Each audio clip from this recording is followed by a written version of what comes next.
நோயற்ற வாழ்வே குறைவற்ற செல்வம் என்பதை மனதில் கொண்டு நோய் நொடியின்றி நீண்ட நாள் வாழுங்கள் என்று பெரியவர்கள் வாழ்த்துவதுண்டு. இந்த நவீன உலகில் நோய் பாதிக்காதவர்களே இல்லை என்று கூறும் அளவிற்கு நோய்கள் பெருகிவிட்டன. நம்மளுடைய வேலையிலும் சரி, நம்மளுடைய சிந்தனைகளும் சரி, ரொம்ப எக்ஸசைஸ் பண்ணுறதுக்கு வாய்ப்பு இல்லாமல் இருக்கின்றது. இப்போ இதனால் என்ன விளைவுகள் வருதுன்னா, ஒன்று ஒபேசிட்டி வருது.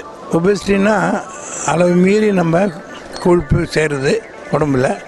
அதனால் பல விலைகள். இப்போ டெஃபினட்டாக எல்லாருக்கும் நம்ம எக்ஸசைஸ் பண்ணணும், அதனுடைய அவசியத்தை பற்றி நம்ம சொல்லணும். தினமும் நடைப்பயிற்சியும் உடற்பயிற்சியும் மேற்கொள்பவர்களை நோய்கள் எளிதில் தாக்குவதில்லை என்பது 100க்கு 100 உண்மை.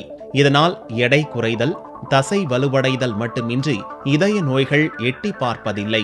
நீரிழிவு நோய் கட்டுப்படுவதும், இரத்த அழுத்தம் சீராவதும், முதுகுவலி காணாமல் போவதும் நடைப்பயிற்சியால் தான். இந்த breathing exercise as well as walking இதை ஃபார் த பாஸ்ட் ஒரு 25 வருஷமாகவே நான் செஞ்சுன்னு வரேன். இது எனக்கு இல்லைனாக்கா அன்றைக்கி ஒரு நாள் ரொம்ப அன்ஈஸியாக இருக்கிற மாதிரி இருக்கும், ஒரு ரெஸ்ட்லெஸ்ஸாக இருக்கும், தூக்கம் வராது. அதனால் இதை நான் எக்காரணத்து முன்னிட்டு இதை நிறுத்துறது கிடையாது. நோய் வந்த பின்னர் மருத்துவமனைக்கு நடையாய் நடப்பதை விட இப்போது காலார நடக்க ஆரம்பிக்கலாம். புதுச்சேரி கடற்கரையில் நடைப்பயிற்சி செய்பவர்களின் எண்ணிக்கை அதிகரித்துவிட்டது ஆறுதலான விஷயம்.